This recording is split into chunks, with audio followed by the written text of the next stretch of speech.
Hello everyone. So this is the third video of the series where I am filling all the forms which are required to sponsor spouse or partner to Canada. So this form is IMM 5669 Schedule A Background and Declaration. So to understand that what information we need to provide in this form, please watch this video till the end. So let's get started. On the first page, there is some background about this form. IRCC need information about your education, your membership, your government positions held by you in the past or present, criminal history if any, military services, and your address history which goes back to last 10 years or after you turned 18 years of age. Again, this form has to be filled by the principal applicant, so all these information should belong to the principal applicant, not the sponsor. And you can complete this form in multiple settings. You must fill out this form for yourself and on behalf of any of your family members who are 18 years of age or older, who are not already Canadian citizens or permanent resident. And you also have to enter all the names in English and in your native language as well. I have already explained that how you can write all the names in your native language. So if you have not watched my previous video, please check out that as well, where I filled the form IMM 5406. Now we have to add the family member here. Since there were no dependents in our case, so it was only my wife's name here. We also have some declaration and consent regarding the details we are going to fill in this form. Just click on this add new family member button here, and now the actual form starts from here. We have 8 sections here. Section A is for the personal history of the applicant itself, or if the applicant is filling this form on behalf of someone else. Section B had some questionnaires regarding your criminal history, medical history, your past visa status, and so on. Section C is for your educational history. Section D is for your personal history. Section E is for your memberships and your associations with any organizations. Section F is for any of your government positions. Section G is for your military and paramilitary services. And then you have Section H is for your address history. I know it's a quite long form, but it's very easy too. So let's get started with the Section A. We have the same instructions on the top, and then indicate whether you are filling out this form for yourself, the principal applicant, yes. But if you are filling out this form on behalf of someone else, click here. Now this form is being filled by the principal applicant right now, so we will write the principal applicant's detail here. Family name Gupta, given name Ayushi, and then we have a separate section to write the name in native language. So I will just copy the name from here and paste it here. Then we have date of birth. I'll just write a simple date of birth. And then we have to provide the personal detail of your father. So I'll write family name Gupta, given name, let's say Mohan Kumar, and we have to write this name as well in native language. So I'll just copy this text from here, paste it here, copy this, have this in bracket, and then I'll do the same for given name. I'll just copy the name here and paste it here, copy from here and paste it here. Date of birth, let's say 1978-0101. I'll write NA here because I do not want to leave anything blank. Town and city of birth, Mumbai, India. And we will again say fill the same information for mother. So last name Gupta, given name, let's say Rita, date of birth 1980-0101. I'll write NA, town of birth Mumbai, India, and I will write this name in native language. So I'll just do the same process, and I'll just copy this as well, and I will write this in brackets. So now the section A is completed and we will move on to the next section. Just click on save and continue. Section B is for your questionnaire, mostly about the criminal history. So have you ever been convicted of a crime or offense in Canada? No. Been convicted in any other country or territory? No. Made previous claims for refugee protections in Canada? No. Been refused refugee status, an immigrant or permanent visa status? No.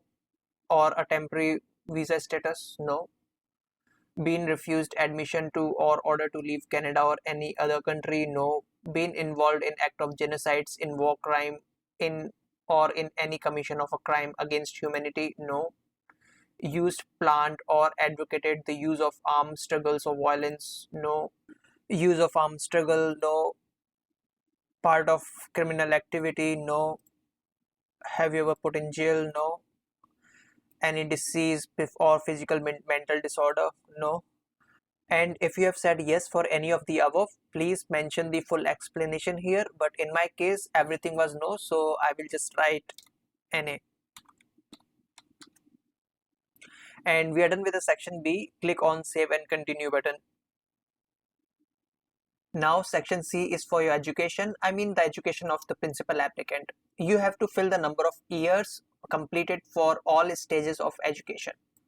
So the number of years could vary based on your country, your province, or your school board. So for you, this may not be same as mine, but I will just fill what I filled in my application so that you will get an idea. So elementary or primary school, 5 years from first standard to fifth standard. Then secondary or high school, 7 years, which is from 6th standard to 12th standard. Then university or college, it's for 4 years, the bachelor degree, and we had the post graduation, so it was 2 years for the masters. And now you have to fill the details of your education background. So I have the education background here for my wife. This way it was easy for us to fill the information in the form. You need to provide the time frame for your education, the name of institute, city and country, type of certificate, field of study, and the number of years completed for each kind of your education. I started from the latest to oldest. All these details are a sample data, not exactly what we filled in the form, but the format was same. So we started from masters. So from August 2018 to July 2020, my wife did the masters, and here you can write the name of your institute, the city and country, the type of certificate. So in our case, it was MTech in CE and IS. The field of study is CE and IS. The second entry was for the bachelor education. So from August 2014 to July 2018, my wife did the bachelor's from University of Bachelors. You can write the name of your institute, then city and country, the type of the certificate. So it was BTech in CS, and the field of study was computer science. And then we have 7 years of senior schooling details, which started from May 2007 to June 2014. Name of the school, city and country, the type of certificate, it was senior school, and field of study, we wrote it as science.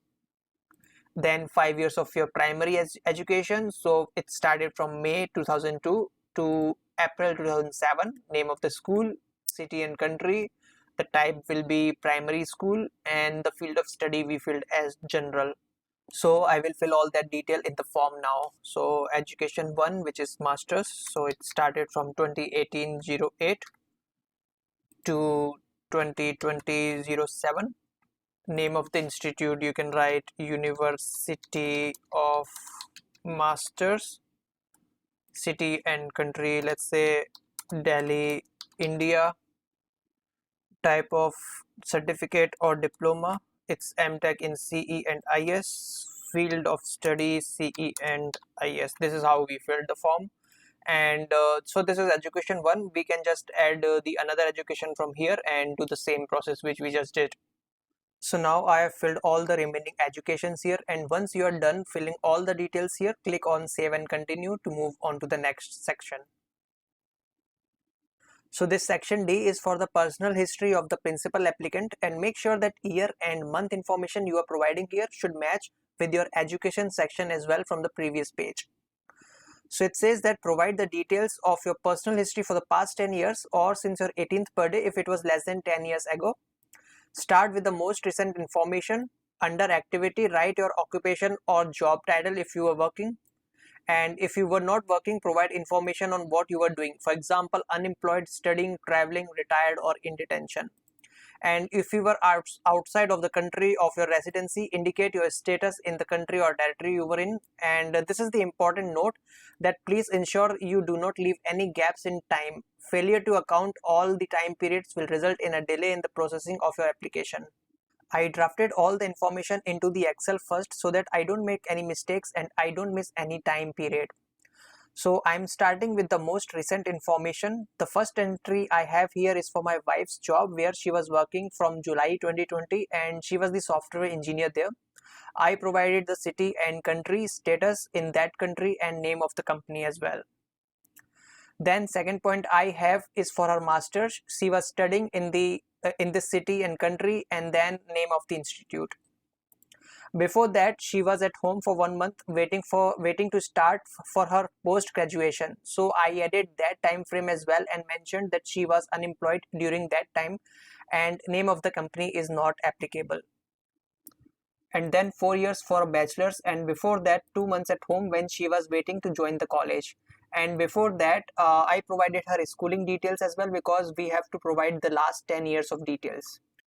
Just double check that you don't miss any time period. Hope this is clear, and now I will fill this information into the form. So I have filled all the information in section D, and once you are done, you can just click on save and continue to move on to the next section. Now we are on the section E, membership and association with the organizations. So if you have anything to fill here, please do so, otherwise write none as instructed. So I will write none for all in this section. I'll just write none, none, none, none, none, and none. Yeah, so this is all I have to fill on this page, and once you are done, just click on the save and continue to move on to the next section. Now we are on the section F, government positions. So if you held any government positions, then please provide complete details, but for us it was completely not applicable, so we provided none for everything.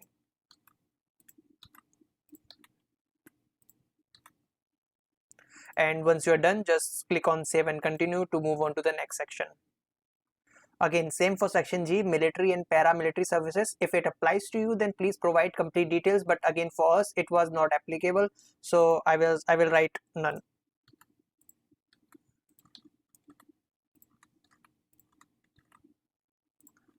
So I have write none for all the boxes, and I will just click on save and continue to move on to the next section. Now we are on the last section, section H, address history. So remember, you provided your education and personal history in previous sections. So your address history must also be in sync with those time periods to avoid any confusion to IRCC.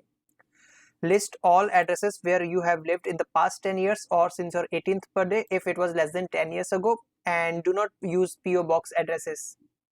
So this was the last 10 years of address history for my wife, and I do not have any gaps in between. I will just explain that how we did this. From 2012 to 2018, she was at home for her school and 4 years of college. Then she moved to another city for her masters. Then she started a new job at new address, and then she came back to home because her work was fully remote. Then we got married and she had to change the address again. So that way we do not have any time gap in between in this information. Also provide full address with unit number, street number, postal code, write full names, and do not write abbreviations like IND for India. And if you're going on a short vacation, then please don't worry about that address. But if you have been to a place for quite some time for some purpose, then, and this address also matches with your education and personal details, then provide that address. So the main thing is that all your three sections must be in sync.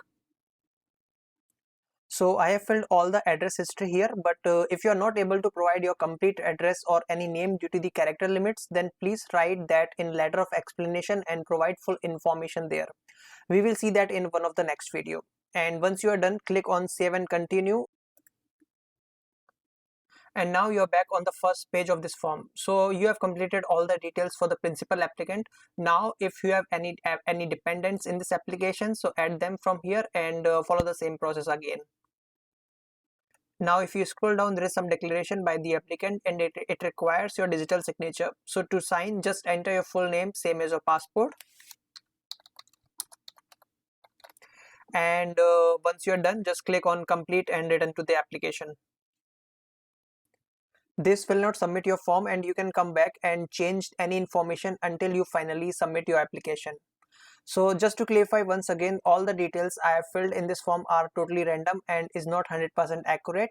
I have provided all the random dates, names and other personal informations. So the purpose of the video is only to guide you on how you can fill out this form on your own. But if you have any questions in this, please write in the comment sections below and I will reply to you. So that's it in this video, and we have successfully completed the third form of this application, and in the next video we will be filling other forms. So stay tuned and like, share this video, and please subscribe to our channel Canada Dreamers. Thank you.